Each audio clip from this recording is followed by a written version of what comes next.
Assalamualaikum warahmatullahi wabarakatuh. Alhamdulillah hamdan katsiran thayyiban mubarakan fi kama yuhibbu rabbuna wa yarda. Wassalatu wassalamu ala nabiyyina Muhammadin wa ala alihi wa sahbihi wa man sara ala nahjihi bi ihsanin ila yaumiddin wa ba'd.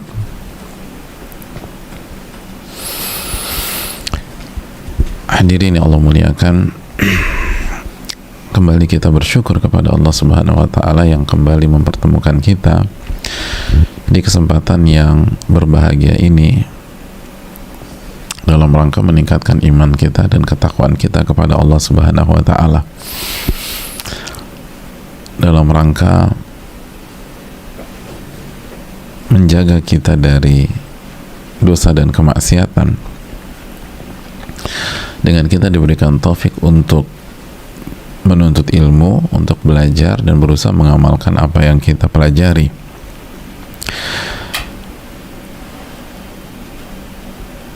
Karena ilmu adalah anugerah yang apabila kita benar-benar ikhlas dalam menuntutnya, alhamdulillah, yahdikumullah subhanakum, apabila kita benar-benar ikhlas dalam menuntutnya, Allah akan memberikan pertolongannya kepada kita dan menghilangkan kesulitan yang kita alami.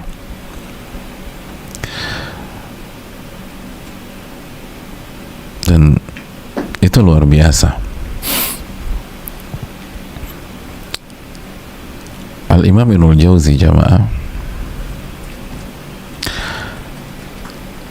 itu ketika belajar, ketika menuntut ilmu, itu sering nggak punya makanan.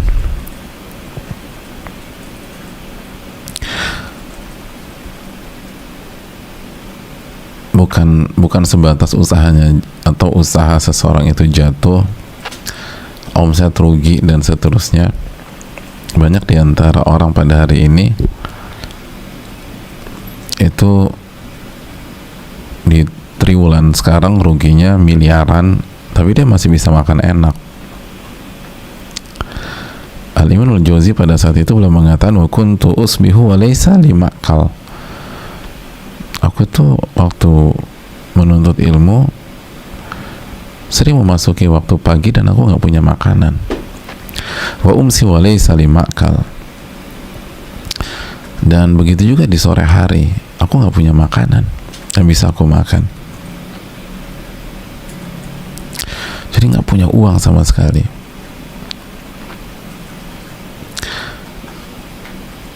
Jadi di antara kita yang punya kondisi susah pada hari-hari ini, coba renungkan ini. Di pagi hari aku nggak punya makanan, dan di sore hari aku pun juga nggak punya makanan. Tapi apa kata beliau dalam kesempatan lain? Ini testimoni yang berbeda ya. Di testimoni ini beliau mengatakan aku nggak punya makanan di pagi hari dan nggak punya makanan di sore hari. Dalam kesempatan lain beliau mengatakan walaqad kuntu fi halawati talabi al-ilma. Tapi waktu itu tuh aku benar-benar merasakan manisnya menuntut ilmu. Alqa minasyadaidi ma huwa indi ahla minal asal li ajri ma atlubu wa arju. Dan saking manisnya aku tuh melewati masalah-masalah kehidupan, kesulitan-kesulitan hidup, pahit getir kehidupan itu, tapi di sisiku itu lebih manis daripada madu. Li ajri ma atlubu wa arju. Karena apa yang aku pelajari dan apa yang aku harapkan pada saat aku belajar.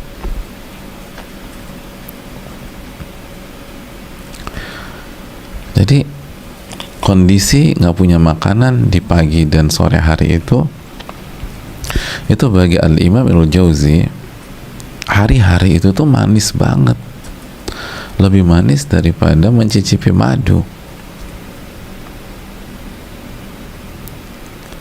bisa gitu ya orangnya, nggak punya duit, nggak ada makanan, tapi hari-hari itu dilalui dengan rasa senang, bahagia, manis, dan lebih manis daripada madu. Dan ini bukan hoax, ini bukan hiperbola, ini bukan kebohongan. Mereka nggak ada gunanya bagi mereka mengatakan kebohongan seperti ini. Mereka nggak cari ridho manusia. Mereka sampaikan apa yang mereka rasakan, dan itu real. Dan kalau kita nggak pernah merasakannya atau nggak kebayang gimana rasanya, bukan berarti itu nggak ada. Bukan berarti itu nggak ada. Sebagaimana sebagian orang itu nggak ngerti ada iPhone 11, tapi bukan berarti iPhone 11 itu nggak ada. Kan demikian kata para ulama, adamul ilmi bisyai la yastalzim al ilma bil adam. Ketidaktahuan Anda bukan berarti sesuatu itu pasti nggak ada, cuman Anda belum tahu aja. Jadi ketidaktahuan Anda itu bukan berarti sesuatu itu pasti nggak ada. Ada banyak hal yang kita nggak tahu padahal itu ada. Nah begitu juga ketika kita belum pernah sampai ke derajat seperti ini, bahkan jangankan menghadapi rasa lapar, ngajinya aja ngantuk gitu loh. Jadi jangankan rasa lapar, rasa sulit, nggak punya duit, pas belajar aja males. Aduh ngantuk banget nih, anak mau tidur dulu. Ini ada kajian, nanti lihat rekamannya aja. Ketika kita masih berada di level ini, bukan berarti ini level paling tinggi di dunia ilmu dan nggak ada level di atas kita. Para ulama tuh bahagia semua hidupnya jamaah, walaupun susah. Itu kata Imam Ibnul Jauzi, beliau menceritakan kenyataan yang beliau alami. Itu kalau aku belajar tuh manis banget, sampai itu kesulitan hidupku itu bagiku lebih manis daripada madu. Mungkin madunya di Imam Ibnul Jauzi pahit kali Pak Ustadz. Enggak, manis. Ya ada madu pahit tapi ada madu manis juga. Oleh karena itu ini yang perlu kita renungkan. Lihat rahasianya, li ajri ma atlub wa arju. Karena apa yang aku pelajari dan apa yang aku harapkan dari itu. Jadi karena ilmu dan karena keikhlasan yang beliau sedang perjuangkan. Makanya ketika aku ngantuk terus ya Ustadz ya, coba evaluasi keikhlasan kita dan betapa dan seberapa semangatnya kita dalam belajar.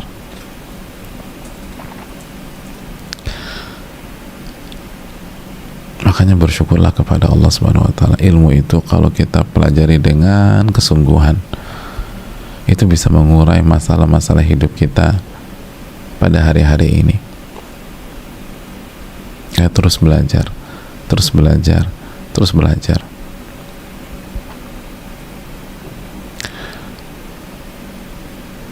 Al-Imam An-Nasafi, salah satu ulama Hanafiyah, ulama mazhab Hanafi, itu pernah beliau lagi kesulitan uang, kesulitan yang sangat berat, ada masalah keluarga juga. Itu dengan mengingat ilmu, beliau termenung, terus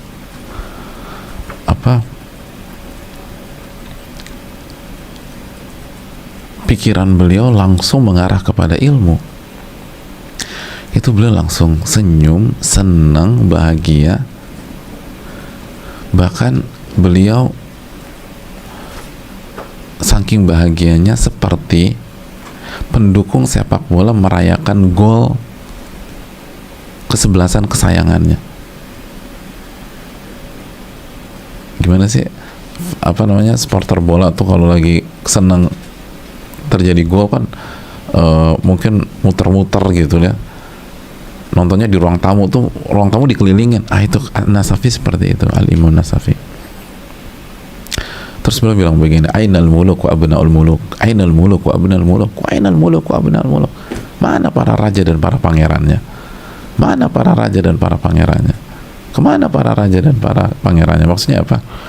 Mereka mungkin boleh punya harta, mereka mungkin boleh punya kekuasaan, mereka mungkin bisa punya segala macam, tapi mereka nggak akan pernah merasakan apa yang saya rasakan kalau mereka tidak berinteraksi dengan ilmu. Istrinya lihat, bingung istrinya nih, kenapa nih suami aku nih tiba-tiba cingkrak-cingkrak begitu, nanya, ada apa sih?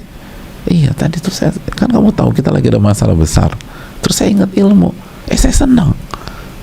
Fata'ajabat, bingung istrinya, kok bisa kayak begitu, tapi bisa kejadian. Ini bukan fix, ini real. Adapun kita pernah ngalamin nggak pernah ngalamin itu urusan lain, tapi mereka ngalamin. Kenapa? Karena mereka jujur sama Allah. Bisa gitu tuh. Lagi sulit nggak punya duit. Al-Imam An-Nasif itu salah satu ulama yang fakir, miskin. Keluarganya banyak. Gitu. Ingat ilmu, senang hatinya, tenang. Ya kan, ingat arti ilmu itu apa sih? Arti ilmu kan qala Allah, qala Rasul. Firman Allah dan hadis Nabi. Ya kalau orang benar-benar cinta kepada Allah, masa nggak senang ketika mengingat firman-firmannya? Kan itu poinnya. Oleh karena itu, ini yang perlu kita camkan jamaah sekalian. Maka bersyukurlah ketika kita dituntun untuk menuntut ilmu. Ini real, apalagi dengan kondisi sekarang. Pandemi belum berakhir, bahkan angka terus naik. Orang akan sampai titik jenuh hadirin kalau tidak diisi dengan ilmu, tidak diisi dengan firman Allah dan hadis Nabi SAW. Maka bersyukurlah kepada Allah.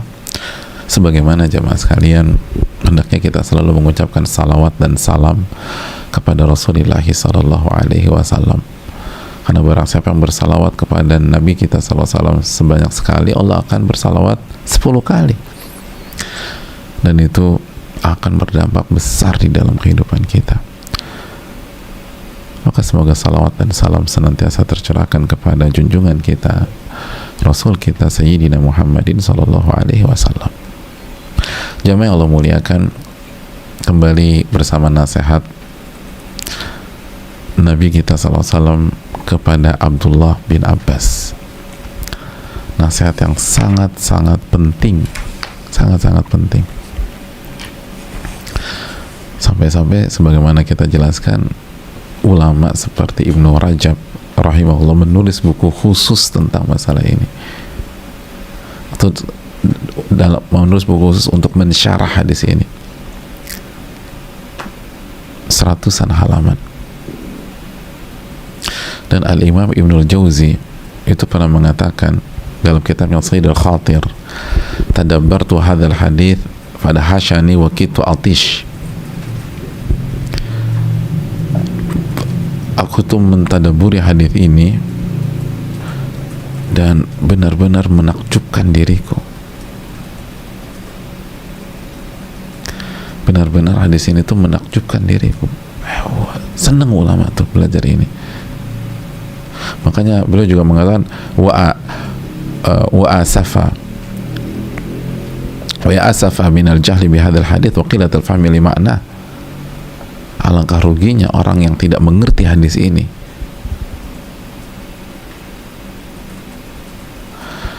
Dan tidak mengerti dalam terhadap makna hadis ini. Rugi, kata para ulama. Rugi. Ini pesan-pesan besar dari Nabi SAW ke Ibnu Abbas dan kepada kita semua. Dan pesan yang pertama adalah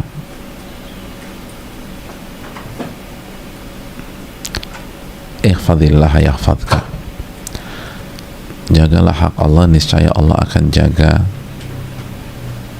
engkau, wahai Abdullah bin Abbas.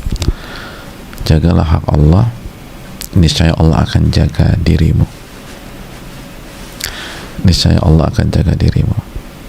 Pada pertemuan yang lalu kita sudah jelaskan bahwa untuk mendapat penjagaan dari Allah, caranya adalah dengan menjaga hak Allah, dengan menjaga hak Allah. Itu caranya. Nah, pada kesempatan kali ini jamaah, timbul pertanyaan, gimana sih Allah jaga kita? Bentuknya tuh kayak apa? Apa yang Allah jaga dari kita? Dan ini penting.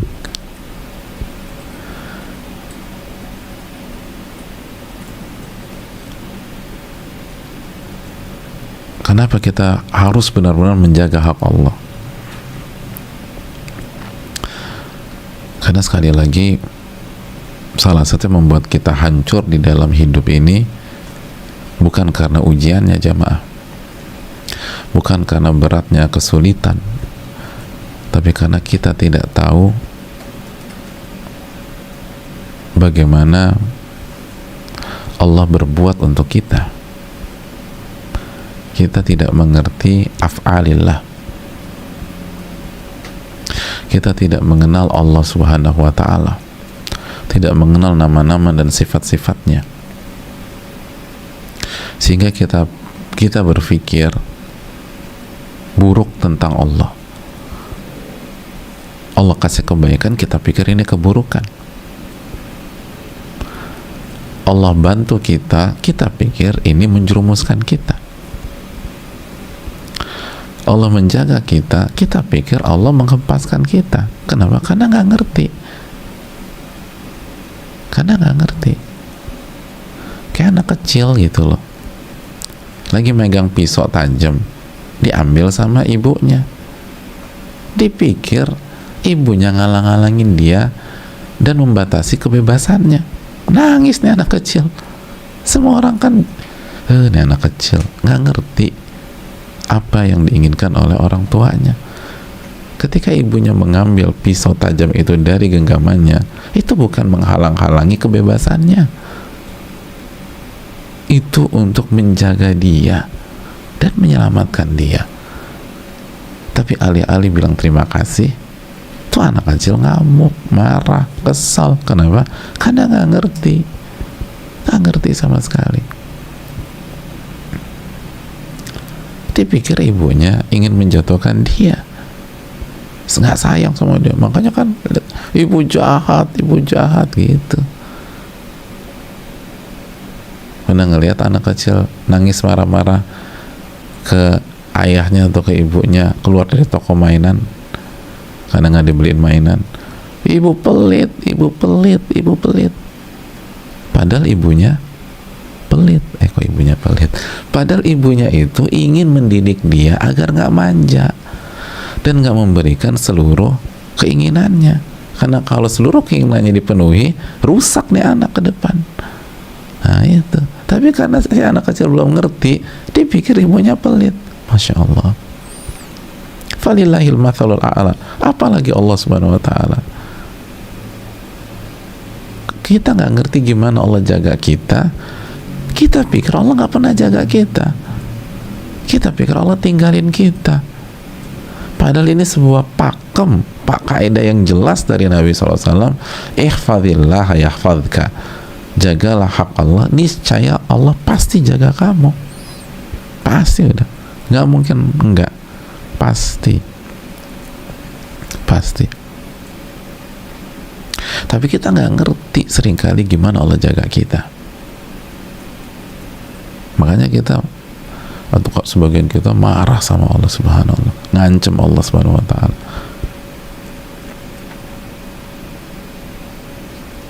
Sampai kemana Tuhan loh? Emang Anda udah jadi hamba? Kita aja sholatnya berantakan, doanya juga suka lupa, kalaupun baca doa nggak mentadaburi, begitu ada masalah nyalain Allah Subhanahu wa ta'ala.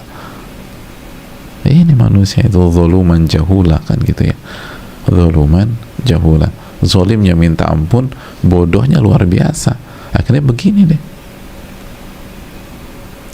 Makanya ini jamaah sekalian harus kita renungkan. Nah, pada kesempatan kali ini, gimana nih cara, bagaimana Allah melindungi kita dan menjaga kita? Hadirin Allah muliakan,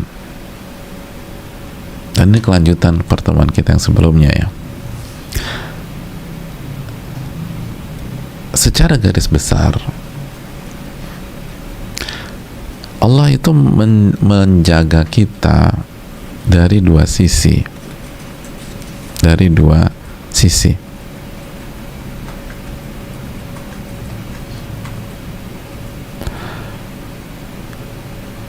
Yang pertama, dari sisi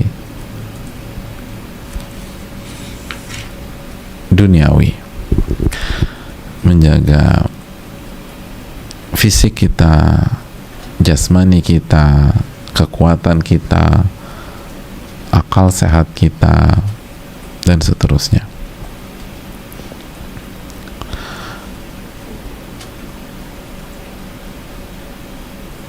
Menjaga kita, bahkan bukan hanya kita, jamaah, ini penting sekali nih poin, bahkan menjaga keturunan-keturunan kita, menjaga keturunan-keturunan kita, dijaga sama Allah, dijaga sama Allah Subhanahu wa ta'ala. Jadi Allah jaga kita dan keturunan kita. Hadirin Allah muliakan. Makanya jamaah sekalian, Al-Imam Muhammad bin Munkadir, salah satu pakar Quran ya di zamannya, beliau mengatakan, innallaha la yahfadhu birrajuli salih waladahu wa walada waladih. Allah itu menjaga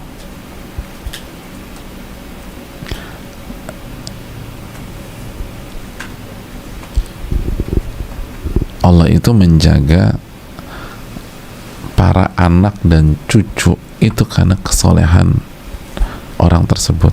Jadi Allah menjaga anaknya, dan nanti Allah akan jaga cucunya, gitu. Allah akan jaga anaknya, Allah akan jaga cucunya. Makanya Umar bin Abdul Aziz tuh mengatakan, ma min mu'minin yamutu illa hafidhahullahu fi aqibih wa aqibi aqibih. Umar bin Abdul Aziz mengatakan, tidaklah seorang mukmin, orang yang beriman, yang bertakwa, yang menjaga hak Allah itu meninggal, kecuali Allah akan jaga keturunannya dan keturunan-keturunannya. Masya Allah. Menjaga keturunannya dan keturunan-keturunannya.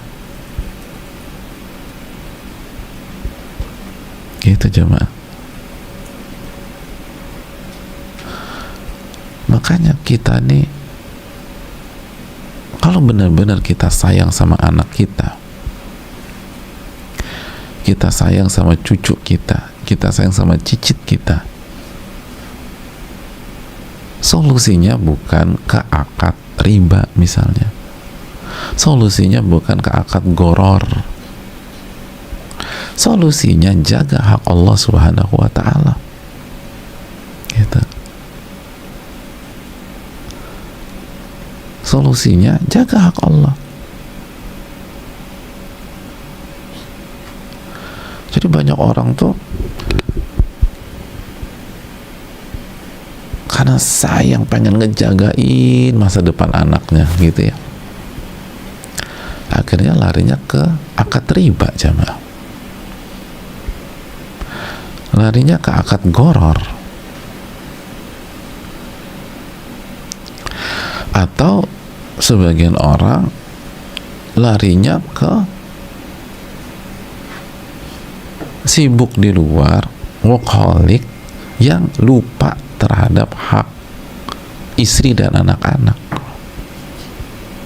Kamu kan udah janji sama si kakak mau olahraga di hari Ahad pagi ini, ya tapi kan aku harus kerja, kan uangnya buat kamu dan anak-anak juga tuh kan kakak harus kuliah nanti, kita harus cari duit. Bener, tapi nggak punya waktu gimana? Ada banyak cara Allah jaga anak-anak kita jika kita bertakwa dan menjaga hak Allah Subhanahu wa ta'ala. Jadi solusinya adalah fa'atiqu ladzi haqqin haqqah. Jaga hak Allah, lalu jaga hak semua pihak. Nanti Allah jaga deh. Allah jaga.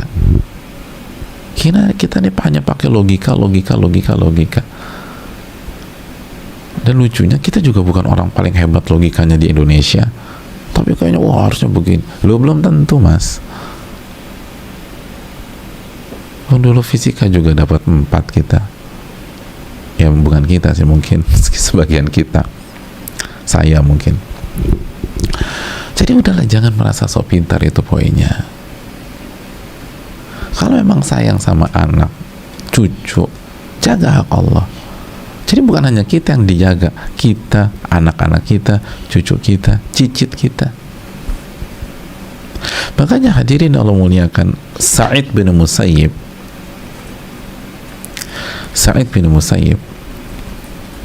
itu pernah berkata sama anaknya, di depan anaknya nih. Dan Sa'id bin Musayyib kan orang paling alim dalam ilmu fikih di masa tabi'in. Masa tabi'in itu setelah Nabi dan para sahabat, generasi kedua. Kata Sa'id bin Musayyib, ya bunai, nak, wahai anakku, la azidanna fi salati min ajlik. Aku akan tambah sholatku ini, salah satu tujuanku demi kamu, roja'an an uhfadha fika. Aku berharap Allah jaga diriku dan Allah jaga kamu.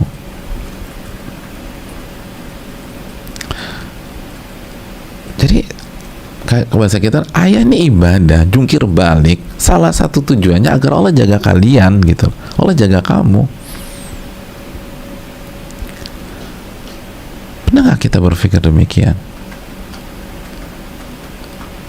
Apalagi kita punya anak banyak, mikir gimana dijaga nih anak-anak. Susah hadirin.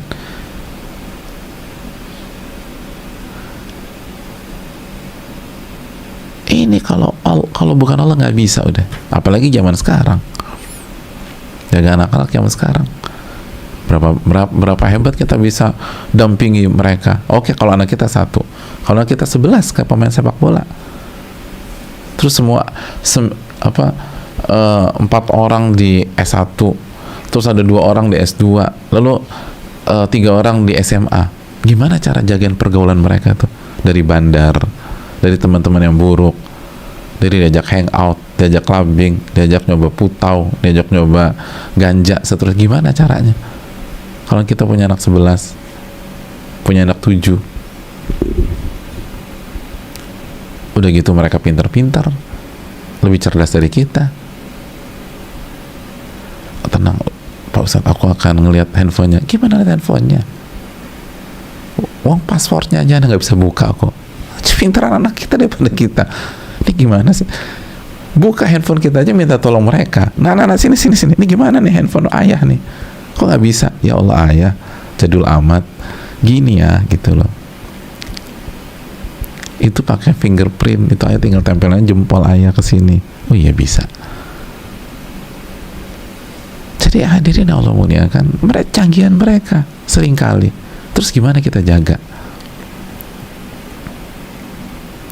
Ihfadillah yahfadka. Jadi bukan hanya kita yang dijaga, keluarga kita dijaga sama Allah, keluarga kita dijaga. Dan inilah firman Allah Subhanahu wa ta'ala dalam surat Al-Kahfi itu loh yang terkenal, kisah Nabi Musa dan Nabi Khadir, ayat ke-82, ketika Allah SWT memerintahkan Nabi Khadir untuk merenovasi rumah 2 anak yatim itu. Kenapa sih hadirin? Kenapa Nabi Khadir membangun kembali, merenovasi rumah tersebut gratis, free?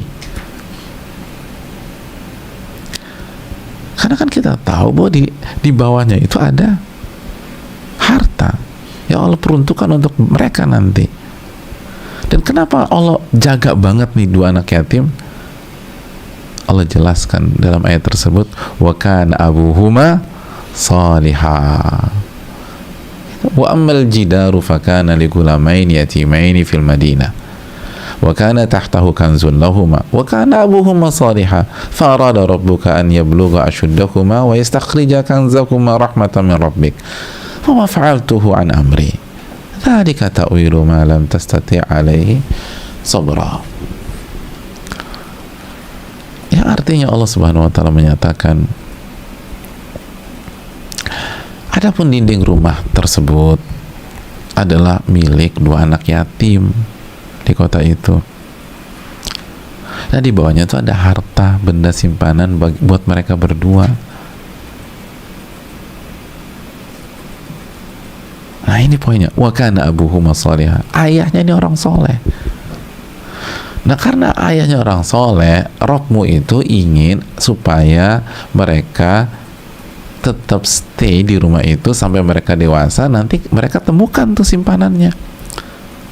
Karena kalau rumahnya rubuh, hancur, dan nggak direnovasi, nama juga anak kecil, anak yatim, mereka pergi tuh ke yang lain, hilang deh kesempatan, atau hilang mereka dapat simpanan itu. Dan ini rahmat dari Rabbmu, dan bukan aku yang melakukannya karena kemauanku sendiri, aku hanya disuruh sama Rabb kita, sama Allah. Inilah alasan perbuatan hal-hal yang kamu tuh nggak sabar ngelihatnya karena kamu nggak tahu ilmunya. Jadi Allah jaga tuh anak yatim karena bapaknya soleh, dijaga sama Allah Subhanahu Wa Taala anaknya. Subhanallah. Wa kana abuhuma shalihah, bapaknya soleh. Dan yang menariknya adalah keterangan sebagian ulama seperti Abdullah bin Abbas. Abdullah bin Abbas itu mengatakan apa jemaah? Oh, ternyata wa kana abuhuma shalihah, bapaknya nih soleh, ini bukan bapak langsung, tapi bapak ketujuh ke atas. Bapak ketujuh. Oh ya, mungkin ini ya, di Indonesia itu ada istilah kayak 7 turunan. Nah, itu kayak 7 turunan tuh. Ini bapak yang ketujuh. Jadi bukan bapak langsung. Jadi Allah jaga sampai keturunan ketujuhnya. Nah, kita kan nggak mikir ke sana. Makanya kita kalah dengan hawa nafsu kita, mikirin tuh anak-anak. Kalau kita mikir dengan konsep surat Al-Kahfi 82, tenang kita. Kalau laqadarallah, Allah mencabut nyawa kita di usia muda, ketika anak kita masih kecil-kecil gitu loh, dan kita nggak bisa mengawal langsung tumbuh kembang mereka, kita nggak bisa jagain mereka langsung.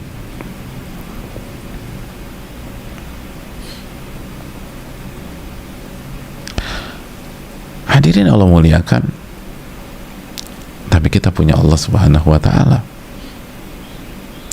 Kita punya Allah Subhanahu wa Ta'ala.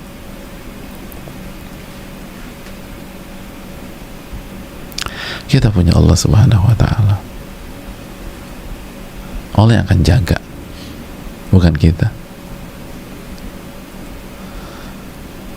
Jangan pernah ragukan. Bukankah Nabi SAW akhirnya tumbuh sebagai yatim piatu? Setelah yatim, lalu ibu beliau meninggal. Tapi apakah beliau terlihat seperti sosok yang kehilangan kasih sayang di masa kecilnya? Enggak.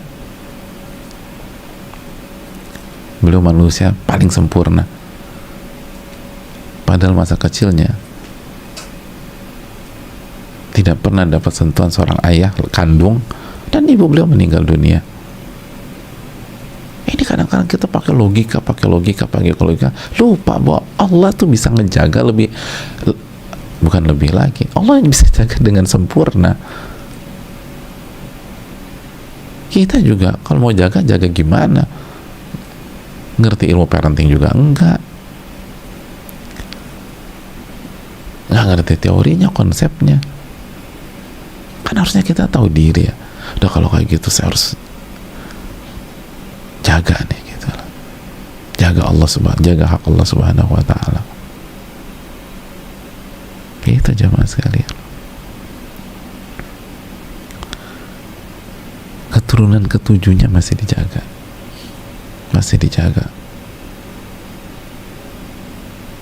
Itu dikatakan Umar bin Abdul Aziz. Ini ayat yang dibawakan oleh, yang dijadikan pegangan oleh Sa'id bin Musayyib tadi, oleh Muhammad bin Munkadir tadi, dijaga. Dan ini ayat Al-Kahfi 82 ini kan konteksnya jaga dunia mereka, makanya ada simpanan di bawah, dijaga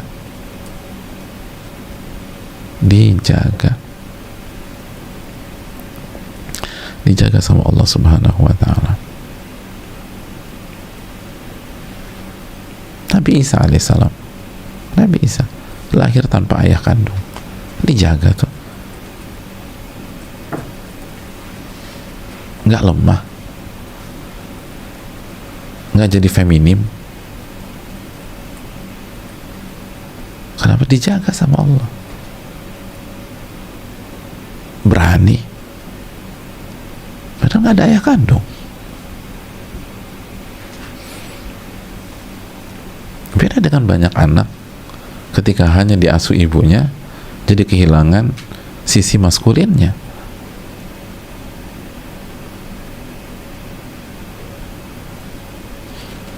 Ya beda lah antara Maryam dengan seluruh ibu-ibu yang ada di dunia.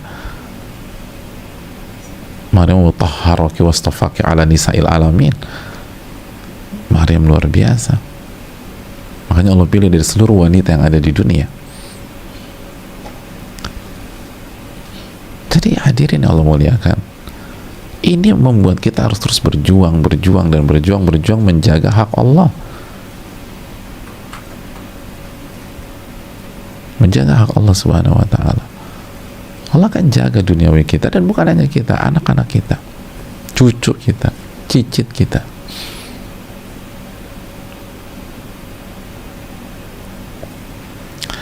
Itu yang perlu kita camkan. Hadirin yang semoga Allah muliakan, dan tidak berhenti sampai di situ.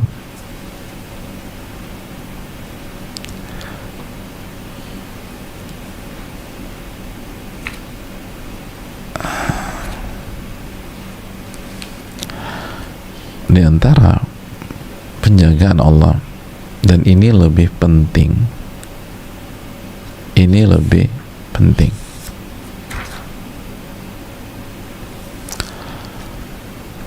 Allah jaga agama seorang hamba, dan Allah jaga iman seorang hamba tersebut.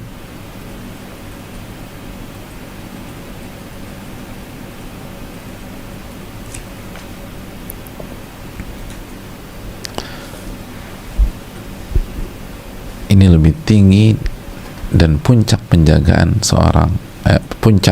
Allah kepada seorang hamba, karena dunia mau dijaga kayak apapun tetap fana-fana juga jamaah, tetap konsepnya sementara. Itu karakter yang nggak bisa dipisahkan dengan dunia.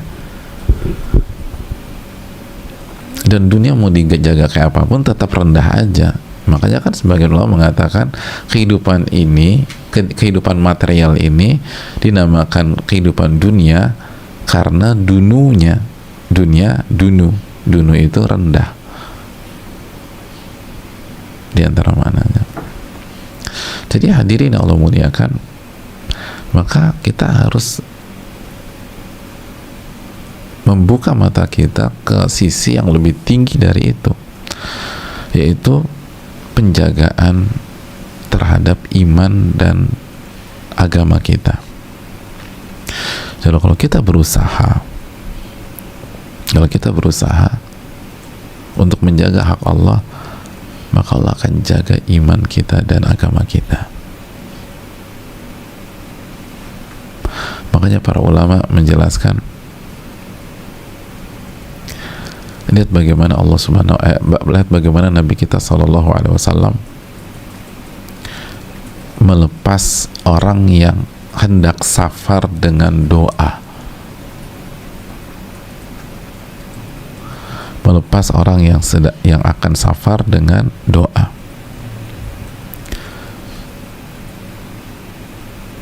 Hadirin yang Allah muliakan, dalam hadis riwayat Imam Ahmad, Tirmidzi, An-Nasa'i, Hakim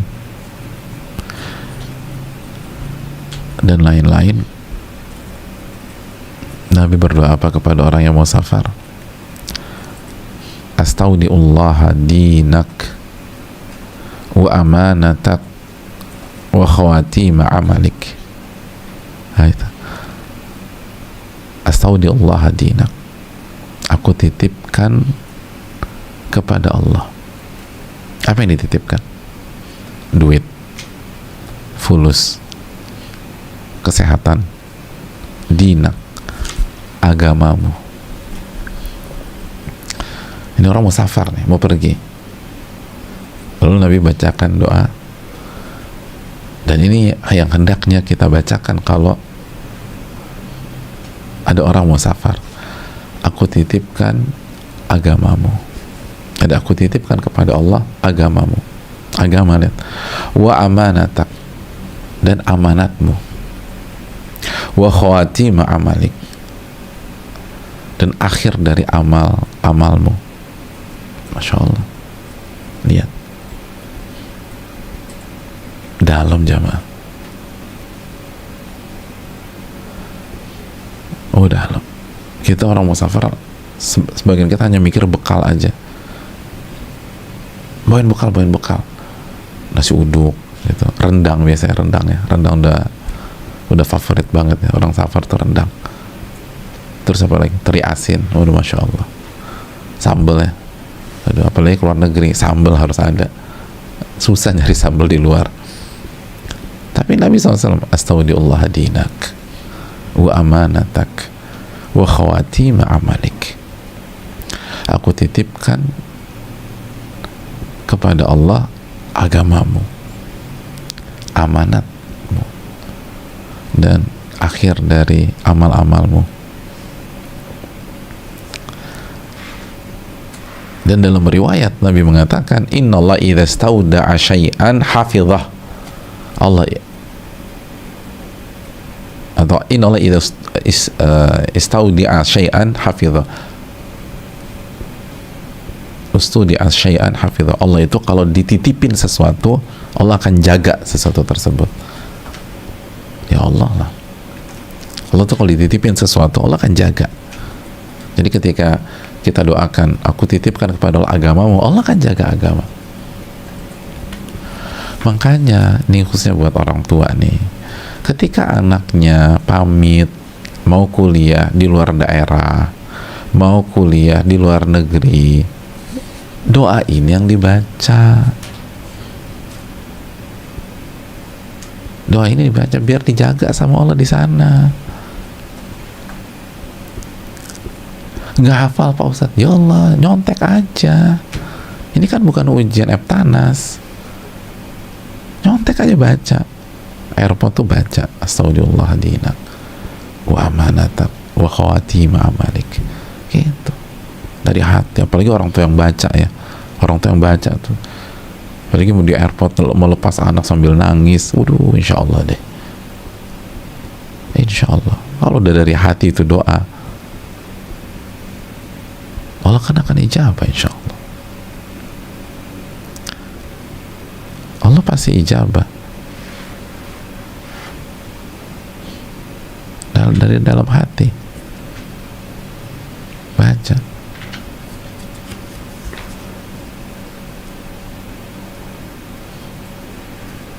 Itu poinnya. Makanya jamaah sekalian,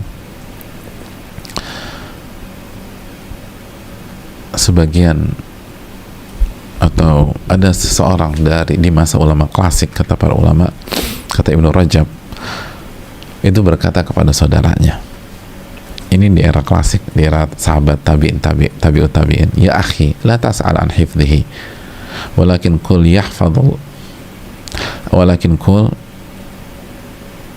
yahfadul iman. Saudaraku, jangan kau tanya tentang penjagaan Allah, tapi katakanlah menjaga iman. Maksudnya apa sih? Maksudnya gini, annal muhim, kata Ibnu Rajab, annal muhim huwa du'a bi hifdziddin. Yang paling penting dalam hidup itu kita tuh minta kepada Allah agar Allah jaga agama kita. Kenapa? Fa innal hifdzud dunyawi qad yashtariku fil albar wal fajir. Karena kalau hanya sebatas menjaga duniawi kita, maka baik orang yang soleh, orang baik, dan orang yang fasik fajir itu dapat penjagaan itu. Dapat penjagaan itu. Ketika misalnya seseorang naik pesawat berangkat dari Jakarta tengah malam, lalu landing di Dubai selama 7 atau 8 jam perjalanan, dan landing di Dubai dengan selamat, maka berarti apa? Maka orang yang sholat subuh dan orang yang nggak sholat subuh dalam perjalanan tersebut, misalnya tiba di Dubai duha misalnya tiba di duha, mungkin ada delay segala macam, jadi tibanya duha. Jadi orang yang sholat subuh dalam perjalanan tersebut dan orang yang nggak sholat subuh dijaga sama Allah. Makanya buktinya landing di Dubai. Padahal nggak semuanya sholat subuh, nggak semua sholat subuh, tapi semuanya dijaga sama Allah sehingga selamat sampai di Dubai.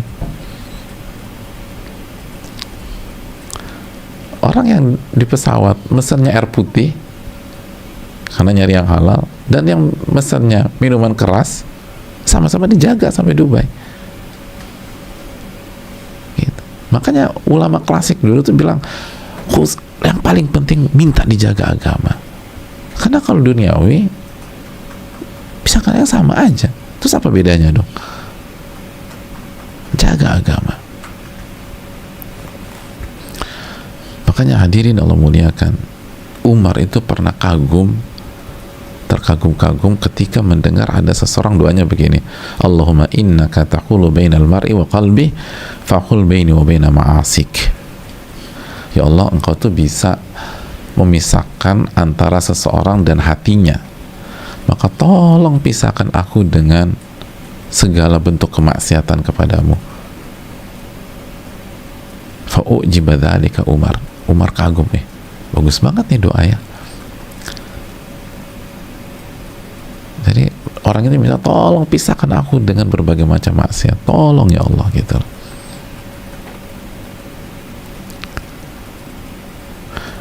Itu hadirin. Makanya itu kan yang menjadi, atau salah satu faktor yang membuat Nabi Yusuf sangat luar biasa. Karena Allah jaga Nabi Yusuf.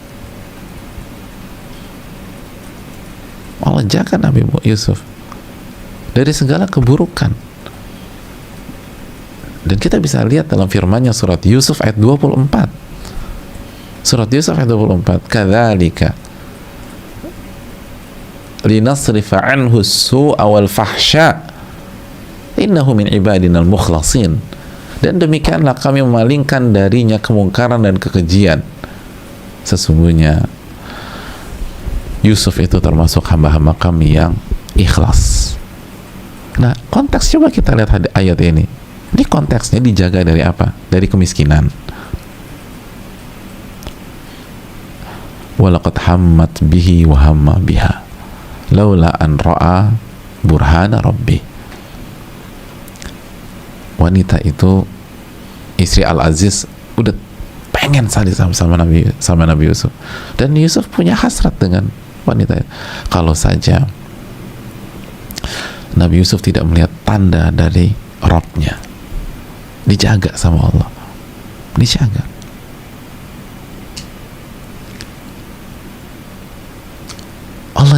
Allah jaga dari apa, jamaah? Terus juga kalau kita baca ceritanya, akhirnya Nabi Yusuf dipenjara. Kalau orientasinya dunia, maka Nabi Yusuf nanti komplain sama Allah, lo gimana sih, saya udah nggak maksiat, kenapa saya dipenjara ya Allah? Sebagaimana kita kan suka komplain gitu, kan saya udah hijrah, kenapa saya dimiskinkan? Loh, karena nggak ngerti apa yang menjadi hakikat penjagaan. Ada banyak, Ustaz, anak udah berhijrah 1-2 tahun, tapi kenapa masih belum kaya-kaya juga? Memang yang parameter adalah kekayaan. Dan Nabi Yusuf dijaga dari maksiat, itu yang paling penting. Dijaga agamanya, dijaga agama, walaupun harus mendekam di penjara, walaupun harus meninggalkan semua fasilitas di rumah tersebut, walaupun harus tidur di dalam sel penjara yang, hadirin, sel penjara hari ini aja nggak enak banget, apalagi di zaman Nabi Yusuf.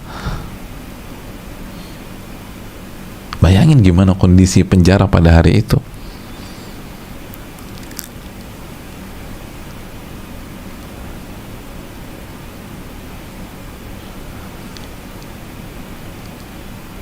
Tapi hadirin sekalian, itulah penjagaan yang sejati. Itulah penjagaan yang sejati. Ketika Allah menjaga kita dari maksiat, menjaga agama kita,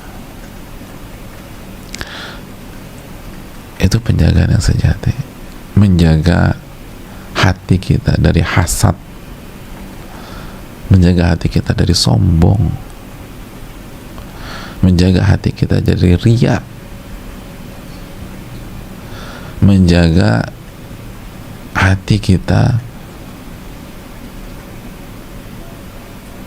dari cinta kepada makhluk melebihi cinta kepada Allah,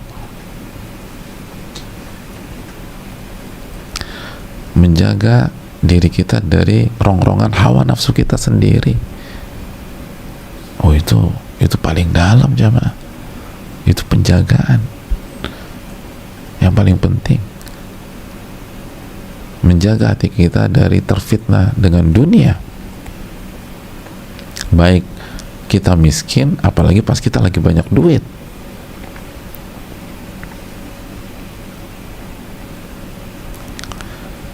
Ini yang paling penting.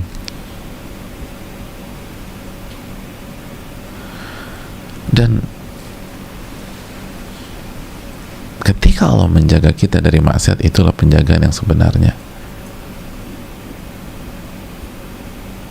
Para ulama seperti Ali bin Rajab itu membawakan banyak kisah bagaimana Allah menjaga hambanya yang berusaha menjaga haknya. Ada seseorang yang berangkat untuk mengerjakan ibadah haji. Fabata bi Makkah ma'a qaumin fahamma bi ma'siyah. Maka begitu tiba di Makkah, beliau orang ini bermalam dengan sebuah kaum, dengan sebuah komunitas. Lalu pada malam itu dia ingin maksiat. Dia ingin maksiat. Fasami'a hatifan yahtifu yaqul. Itu ketika dia ingin maksiat, tiba-tiba dia dengar ada orang berteriak di dekat di telinganya, wailaka alam tahujja, celaka engkau kan kesini mau haji bukan mau maksiat. Fa'asimahu mimma hamma bih. Itu beliau langsung terkejut, dia sadar, dan Allah jaga dia dari keinginannya maksiat. Itu kayak ada orang teriak, celaka engkau kan kesini mau haji bukan mau maksiat, ini Mekah. Sadar kan? Allah jaga. Allah jaga.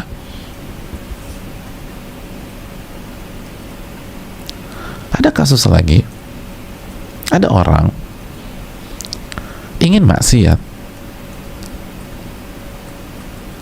dan dia pergi ke tempat maksiat tersebut. Pergi ke tempat tersebut. Ini real ya. Pergi ke tempat maksiat. Pada saat dia lagi jalan menuju tempat maksiat, famarra fi tariqi biqasin yaqussu 'ala nas. Dia melewati kerumunan. Ternyata pada saat itu ada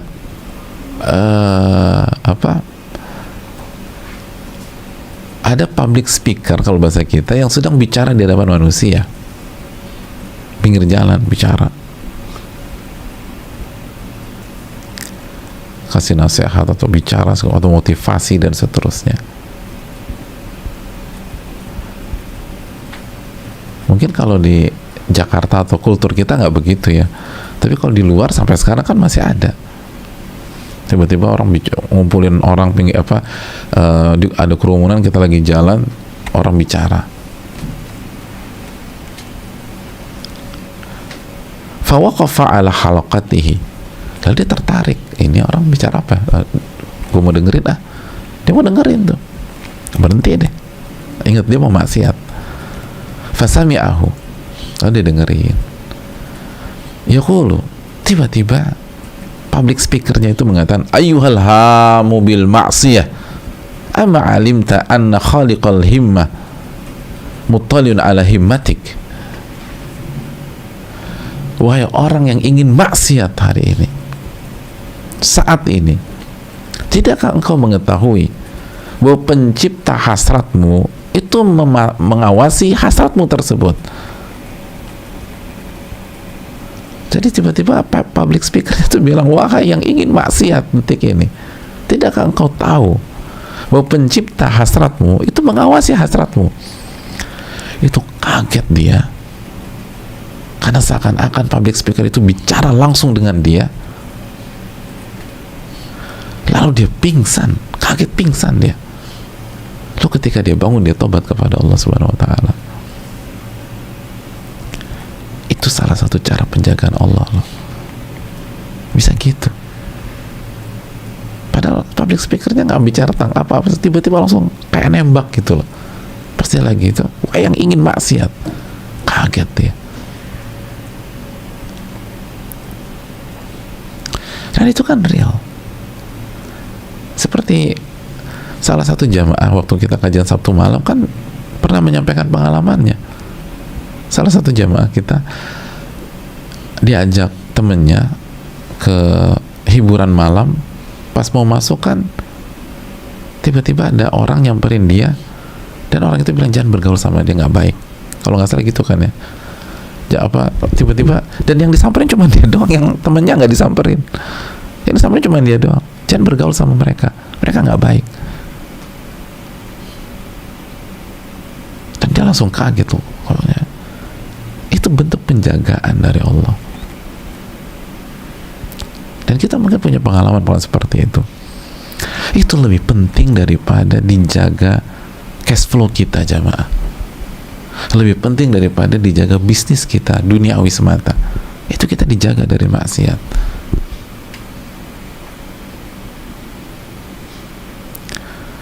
Atau dengan cara-cara yang lain.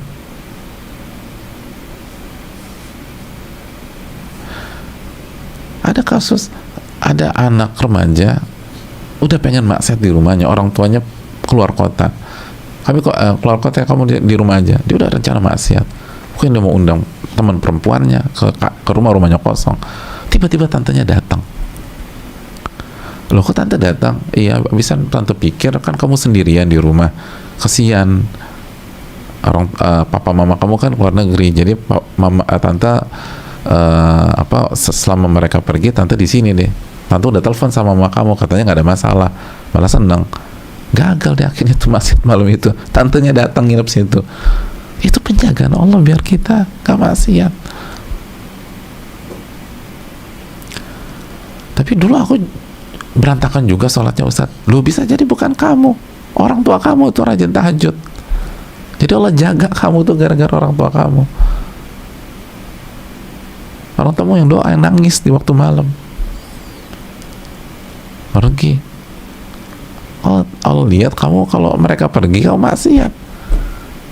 Kamu party lah di rumah, atau bawa perempuan lah ke rumah. Udah gerakin tante kamu. Dan ini kejadian. Jadi kadang-kadang, enggak, gue kan gak soleh dulu. Ya bukan anda yang soleh, orang tua anda mungkin soleh.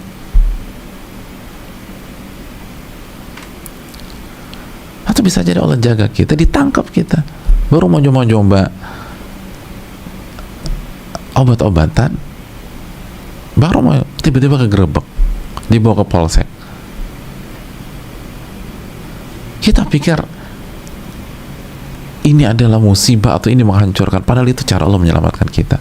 Karena kalau kita nggak digerbek pada saat itu, akhirnya kita nyoba, kita candu, dan kita bisa mati overdosis atau hancur masa depan kita. Nggak masalah malu segala macam, itu cuma sedikit. Akhirnya kita kapok, kita jerah, kita nggak mau bermain dengan itu lagi. Kita tobat kepada Allah, nyesel karena baru awal-awal, tiba-tiba udah ketangkap. Akhirnya tobatan nasuha. Itu cara Allah jaga kita. Tapi kita nggak ngerti. Akhirnya kita buruk sangka dengan Allah. Kita nggak ngerti. Ada cara Allah jaga kita. Kita dibuat bercerai, atau kita dikhianati, akhirnya bercerai dan bagaimana? Sehingga Allah jaga di masa depan kita yang lebih jauh. Kita dikasih kesempatan tobat, lalu kita ketemu dengan sosok lain, lalu membangun rumah tangga yang lebih bagus dan seterusnya. Itu cara Allah menjaga.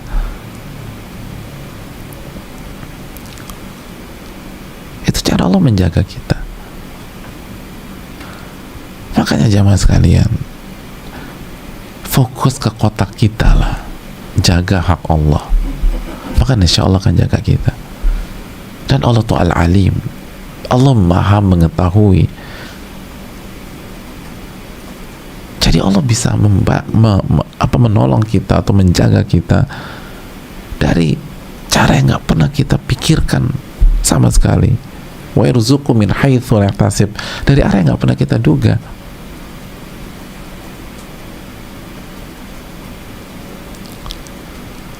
Al-Alimul Khabir, yang maha mengetahui, baik yang global maupun yang detail. Oleh karena itu, ini yang perlu kita camkan.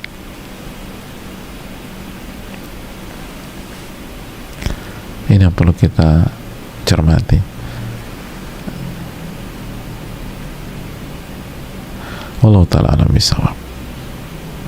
Jadi Allah menjaga secara duniawi, dan yang lebih penting Allah menjaga agama kita, menjaga agama kita. Dan caranya macam-macam Allah jaga agama kita. Caranya macam-macam.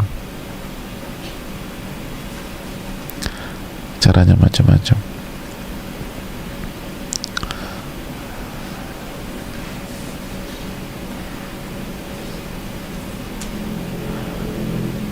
Caranya macam-macam. Ada kasus, ada seorang anak ikut seleksi agar bisa dipilih mengikuti kompetisi di sebuah negeri, dan dia percaya diri dia akan berhasil mengikuti seleksi tersebut, fit and proper itu, sehingga bisa menjadi peserta di kompetisi itu. Ternyata di hari H dia disingkirkan karena nepotisme. Ada peserta lain yang punya hubungan bagus dengan panitia seleksi tersebut, akhirnya dia dicoret, padahal secara kemampuan dia berhak, akhirnya dicoret. Sedih banget dia tuh. Berangkatlah itu tim yang dipilih ke kompetisi itu, dan ternyata yang namanya kompetisi di luar bebas. Dia anak-anak remaja nggak bareng orang tuanya. Akhirnya siangnya kompetisi, malamnya kehidupan malam, zina di sana. Pulang cerita, kita zina segala macam. Dan akhirnya orang ini ngerti kenapa dia dicoret dengan cara yang menyakitkan versi dia, bukan karena skillnya, bukan karena keahliannya, tapi karena nepotisme pihak lain. Itu agar Allah jaga dia agar nggak zina di negeri tersebut, karena semua anggota tim itu zina, karena nggak ada siapa-siapa, artinya nggak ada orang tua yang mengawal, semua anak-anak muda. Jadi ada banyak cara Allah nolak, menjaga agama seorang hamba.